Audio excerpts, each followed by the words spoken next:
3/4 and 3/4. 3/4 and 1/2.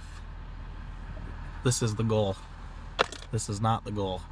Because then I have to buy this, a reducer, and screw it in, which is not fun.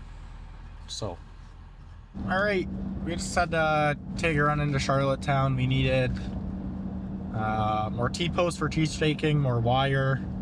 We needed 18-inch sono tubes, so we went to Kent. They didn't have them, so we went to the concrete supplier. Luckily, they had the perfect amount for what we need. What else did I get? We were looking for some plumbing fittings, but unfortunately couldn't find them, so Jim's gonna pick some up in Ontario because he left today to go back home just for something. So when he comes back in a couple days, he'll bring the right fittings with him. Then grab some big long measuring tapes just for our layout. So we just had a quick run into town there, fill up on some stuff. Oh, and also date hinges on our food shacks. The bar goes right around, but it has a flip up door, so I had to get specific hinges for it. At first I thought there was only gonna be enough for 4 of the monkeys, until our lovely cameraman here found the right ones while I wasn't paying attention. So he saved the day. Dylan saved the day. So we got everything we need, and we're on our way back to the site. Yeah, I just had to run into Charlottetown to pick up some material and drop off a machine. It's always nice driving around in PEI. There's always something to look at. The countryside's really beautiful. But on my way back, I stopped at Tim's and got the guys some coffee. So hopefully that'll cheer them up in the cold weather. Yeah, of course. Got your coffee? Yeah. Boss taking care of us. Oh yeah, Tim Hortons. Yeah. Tim Hortons sponsor. Yeah. All right. Thanks to our Tim Hortons sponsor for this Pick 10 coffee. That'd be great. Imagine that. Free Tim's coffee.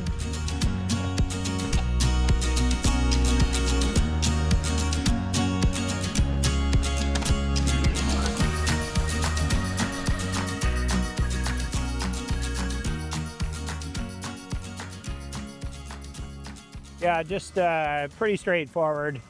The belt, or the chain was a little loose.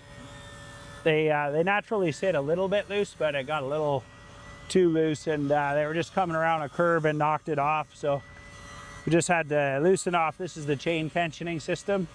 We just had to loosen that off, and because it's in the dirt so much, you can't actually put grease fittings on these, so there's not a lot of grease on anything, so it's just really sticky, so you kind of got to beat on it to loosen it up to tension.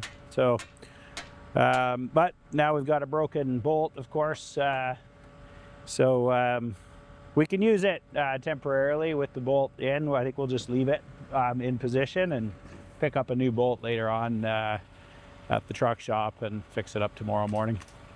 Yeah, little problems like this tend to pop up. Hopefully these are the only type of problems we have, little quick ones, nothing major comes up. These little things are super easy to fix if you manage them the right way. So I'm hoping that we don't have anything super major this project, any breakdowns or anything like that. Yeah, we've had quite a run of problems here. It's always the way when you go out of town. Our small utility tractor has an issue with the regen system, so we've got an alarm going off nonstop, so we took that to the dealer. And then this skid steer, which is only a year old, seems to be overheating, so we're just kind of seeing what we can do with that. And the dozer that we rented ended up with the fuel filter completely clogged and lost power, so we were out that. And then we had another machine rented that had tires, which we hate tires, but that was all they had available, so we took a tire machine and of course knocked a tire off of that. So it's just been kind of one thing after another fixing equipment here today, but I think we're in good shape now. The Cat service truck arrived, which is great. They've got a filter for that dozer. I cleaned it out this morning and just to keep it running, but we should really put a proper filter in it because it did throw a code. So he's doing that right now, and hopefully we'll be all back on track. Yeah, so that's about it. We're pretty much back in action, so hopefully we have a little bit more luck with the rest of the day with the equipment.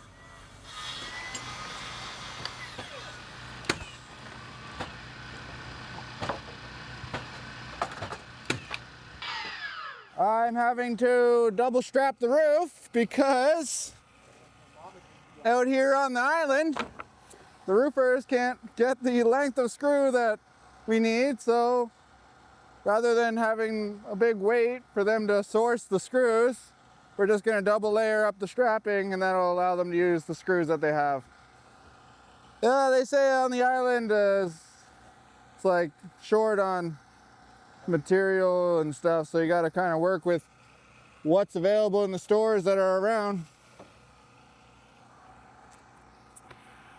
Basically just working remote and then having to deal with what's they have for supply at the stores that are here.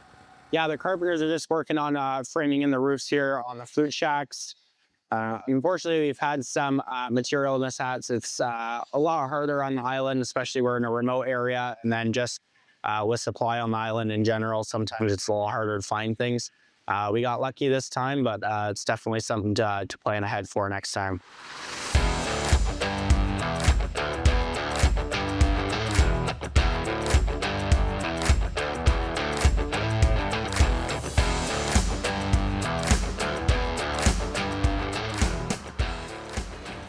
Okay, so here's one of the doors that we're gonna be putting in these food shacks. It's just gonna sit in there, flush with the inside, all nice. Then we're gonna be throwing just simple gate hinges on, and then that way it can just flip up. Nice and easy, but we still gotta get a few screws for them. We did not have them today. We'll run out and grab some tomorrow, but we got most of the hinges today. Stock issues and PEI is crazy, but we do what we can. We got the doors made. Yeah. It is some real crazy-ish, don't you know? Today was a busy day. I'd say relatively productive in comparison to the last 2 days because of equipment breakdowns. We got mostly everything fixed now. The D3 goat dozer got fixed so my dad could push gravel piles all day today, which was lucky. I had to run the skid steer to Toromont. We had the carpenters working on their food shacks. They're looking great. They're probably what, 90% done now, I'd say. And then other than that, we were running lines for the propane tank. We moved the propane tank, leveled it up, running more irrigation lines. We did some mulching around the tree rings. Lots more grading and layout to get the grades right for that massive concrete pad. And then Kyle and Mark had a little bit of work up in the top left corner of the field, just a bit of excavation.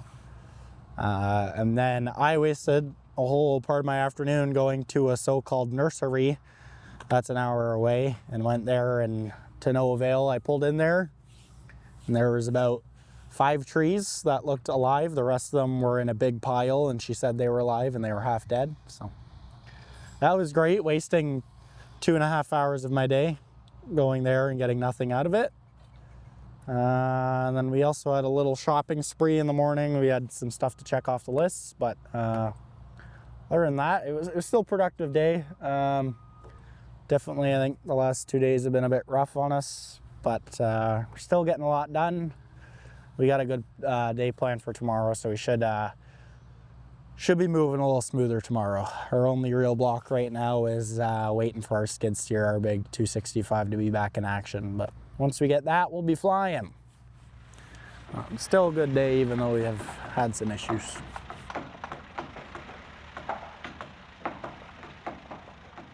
Okay, so our food shacks are nearing completion, so the carpenters are splitting up into 2 teams. Brian and Ryan are going to be finishing the food shacks, and Raymond and I are going to be doing layout and footings for our pergola and ceremony structure. These are 12-foot, 18-inch sonotubes, as you can see. They're nice and big. I've got to cut these big ones down to this size, which is 4 feet each. That's typically code. You want to make sure that your concrete is in the ground below the frost line, so that when the ground freezes, it doesn't like pick it up and heave it out of the ground. We need 6 for the pergola and 2 for the ceremony structure. So I'm going to go ahead and cut up 3 of these total, and then we'll have lots to work with. Basic process is go out with a tape measure, find your 48 inches or 4 feet, and you just kind of go and mark around, and you keep rolling the thing out until you've got enough marks that you can follow it in a straight line. And you take your circular saw and roll it all backwards as you cut it, and yeah, easy peasy.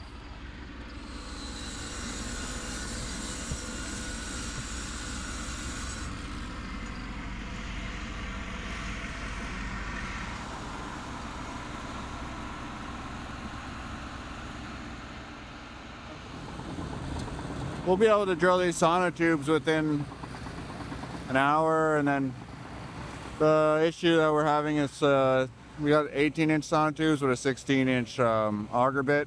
So we're gonna drill down, but then we're also gonna have to shave in with the shovels and then use a clam digger to bring out all the dirt from the hole. And the ground's kind of sandy, so we're hoping it doesn't close in on itself too much, which it shouldn't. They've done trenches and stuff, and those aren't closing in on themselves. It's just everyone keeps saying it's really sandy when you dig down.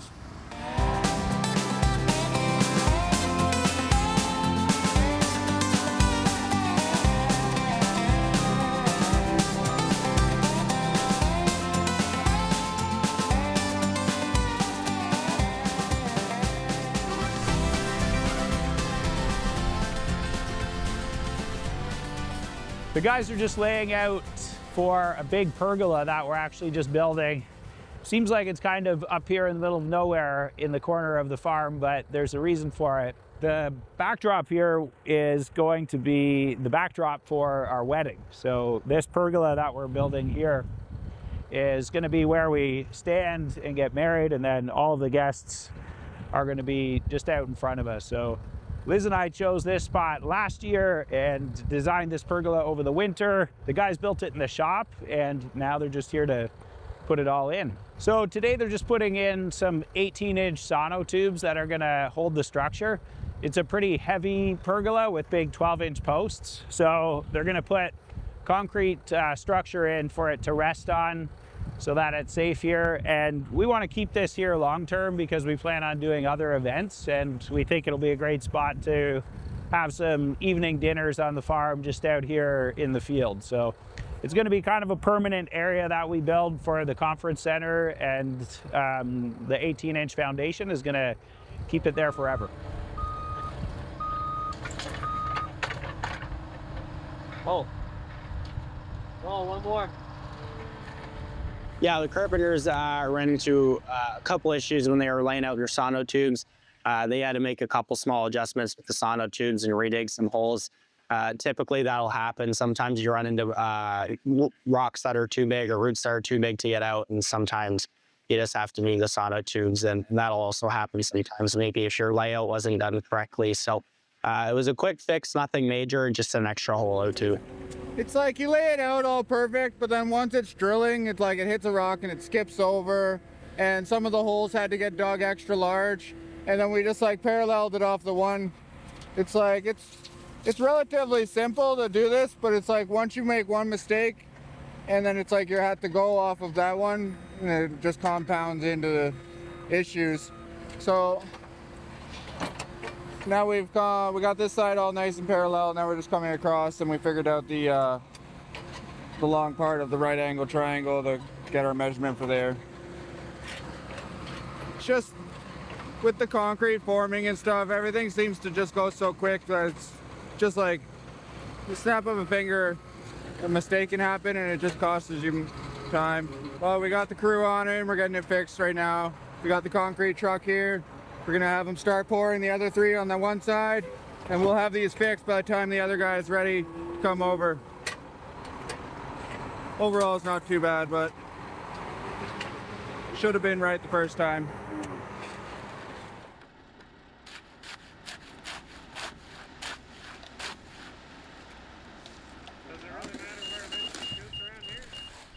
We're doing concrete.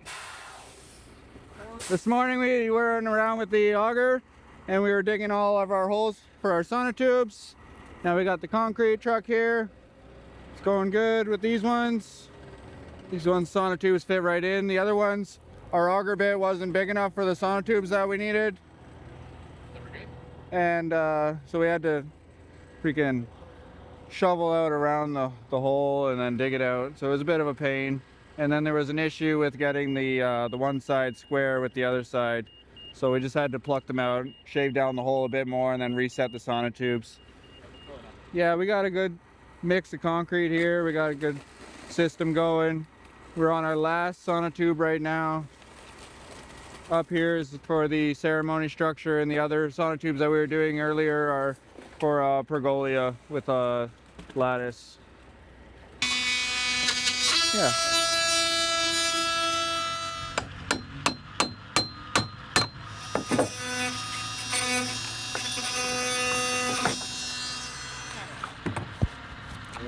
Okay, so this is gonna go. I was doing that so I could cover this down there. So we go in, nice and flush, nice to the front, nice to the back. But there's always something, because we got this little coal pusher here. So the coal pusher is supposed to go right here. So I gotta notch out a little spot here, like I did here, for this to go in. So it's little final finishing touches, which I love doing these. It's my favorite, actually. Today I put in some breadboards, these ones with Brian. We finished putting on the hinges and these doors. So now the bartenders can keep everyone out when they're rushing for beers. Yeah, we finished countertops except for one where we got the Coke fridge coming. Not sure the size of the Coke fridge, so we have to finish the countertop. Once it's here, we'll build around it to make it look custom again. And yeah, for me, I've been working on this, but the guys have been working on pads out the back, so they're putting up pergolas and ceremony structures. They're doing a lot today, so we had concrete earlier. And yeah, just hopefully by the end of the day, I'll have this one finished. I should be done soon.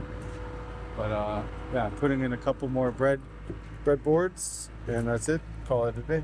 We're gonna go have some prime rib tonight at Mark's. Should be fun. Grab some beers on the way, and enjoy ourselves in PEI.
Things are going good. Just getting all the layout done here for all the gravel sidewalks that are gonna kind of take people here and there around the resort. So we're just getting all the grades set and laid out. And of course, always have a few little morning hiccups. We realized one of the parts needed for the pergolas didn't get fabricated and shipped. So Got a little hiccup here this morning to solve, getting some steel parts made at the last minute, which is unfortunate, but we'll figure it out. And yeah, we're just gonna carry on with the gravel in the meantime. That should be smooth sailing. We've got everything we need here, so that should keep everybody going until we get these parts. But carpenters luckily have something to work on while they're still waiting on those parts, and that gives us about a day to scurry around and get what we're looking for. We're basically looking for a big shoe for 8-inch posts, which is not a normal part, so we always have these things fabricated. And we had a whole skid of parts fabricated for the structures, but for some reason those aren't on there, and we're not sure why, so we're gonna have to make some stuff. The carpenters did an incredible job on the shacks. Basically, these are all food stations. A few of them are going to be like wine and beer bars, but the rest are all for food. So it's kind of like building 5 outdoor kitchens, really. They all have barbecues and different components. And we designed the structures, but we gave the carpenters each full creative right to design how they wanted when it came to putting all the wood cladding on. We had an old barn here that we couldn't save, so we saved all the wood, and we actually used all the wood to build the food station. So they had an opportunity to get creative. I think they did an amazing job. They made one look like a wine barrel, and they used all different patterns with the cladding, with the barn board. So they really got creative. I think they had some fun building it as well. The pergolas are both going to be really interesting. One, basically, there's a giant glass solarium tent being installed for the wedding. And the entrance into the tent, we're putting a 12 by 24 foot pergola structure that'll be all covered in flowers. So when you're walking into this glass tent, you kind of walk through a tunnel of flowers. So we've got that going in this morning, and then the other pergola is right up at the top of the hill, which is overlooking the ocean, and that's where the wedding ceremony is. So we're just also, that's the one that has the missing base plates, actually. So we're also set up for that. Yesterday they got all the concrete poured, and today they're going to be installing those. But excited to see those come together for sure.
I just wanted to have a little safety discussion, because I watch everything throughout the day, and there's quite a bit of stuff happening, and it's kind of funny because I was a little stressed about safety watching some of the stuff earlier, and then the weirdest thing happened. My worst nightmare happened to one of my really close friends today. He had one of his guys die on the job. And this morning there was a couple things that I saw, and yesterday there was a couple things that I saw that could very easily lead to that. So when you guys see me stop you, and I stopped a few people today, it's for a reason, right? Like, that's the worst thing that can happen. And like, standing on the top rungs of ladders and riding on wheels and getting behind machines when people don't know you're there, like not making eye contact with the operator before getting behind the machine. Like, I watched it happen quite a few times over the course of the day, and I was all day thinking we have to have a safety meeting. And then I got that text at the end of the day. So just, you know, safety is like certainly a company role, and it's certainly a supervision role, but like, you got to remember for yourselves, like, if the person in the machine that's near you doesn't make eye contact with you, you're not there, right? Because like, I don't know if how much everybody here has been in a machine, but you get into what's called a flow state. And when you're in a flow state, you're just worried about what's in front of you, right? Sometimes fighter pilots have alarms going off and they don't even hear them because they're so in the zone, right? F1 drivers can drive the track without their eyes open. That's how focused they are. And like, operators are the same. So you got to remember, like, if you're in the dozer, you're watching the corners of the blade, you're not watching behind you. You're just assuming that what's behind you is what was there the last time you looked, unless somebody comes into view, right? So just, even if you're in another machine, if you're on the ground, if you're raking, like, those are the times when things happen. And the most common accident on a job site is always, no matter what, going to be vehicles backing up, and second is going to be falls from above 6 feet. So just make sure, like, it's up to you to make sure that you go home alive every night, right? It's up to you. Like, we'll do our best. That's always my commitment. And if I see you doing something stupid, I'm going to stop it immediately. But you guys got to do the same for each other, right? Because there's definitely a lot happening on a job like this, and this is where it happens. So just be extra safe, and also, like, choosing the right piece of equipment for the job, right? Not using something that's underrated or too small. Like, there were some decisions earlier today that were very questionable as well with machine selection. So making sure that you know the lifting capacity of the machine that you're about to use and what you're planning on doing with it, and making sure that it's safe, because you got to remember there's someone underneath that machine or whatever it is you're lifting. And when you see it go wrong, it's scary. And I've seen it go wrong. I was very fortunate. We had years where we worked millions and millions of hours, and over a 20-year career, we had a handful of lost time injuries, like, and I mean a handful. Never had a fatality, never had a serious injury. The worst I ever saw was a broken pelvis. And the day that guy's pelvis broke, there was only one person's fault, and that was his. It's always like your responsibility to make sure you're safe, right? So I just wanted to have that conversation. And if you see other people doing something, that your second responsibility is to make sure they're safe. And they might not like you telling them, like, to get down off the top of a ladder or to, you know, get your head in the game and make eye contact. They might not like it, but that's the kindest thing you can do for your coworkers, is remind them of safety. Because you know what, like, this guy, my buddy, he's got 400 employees. He can't watch for 400. They can watch for each other, and they can watch for themselves, right? But I guarantee you, he probably won't sleep for the rest of the year, because he'll blame himself. And I would too. So make sure you guys keep that one in mind, okay? Yep. Good. Thanks. Thank you. Great day on the productivity side. Yeah. If this was a billable day at full rate, this probably would have been about pushing $200,000 worth of work in a day. Good job, boys. So definitely a lot got done here, and everybody should be proud of that. Yeah. But we don't care about money if we're not going home alive, right? So anyway, it was a good day, and appreciate all the effort. Yeah, I'd say the safety talk we had here at the end of the day today was definitely a good reminder of just the little things that you might not be thinking about. Obviously, the main ones that everyone thinks about, personal PPE, watching out for machines, but it's the little things like using the right tool for the job and making sure someone's holding your ladder, stuff like that is always a good reminder for me, and I think for the rest of the team in general, just to keep our mind on those things, because it's definitely really easy to focus on what you're doing and, some fall over, you hurt yourself, it's the last thing we want. So it's a good reminder for that.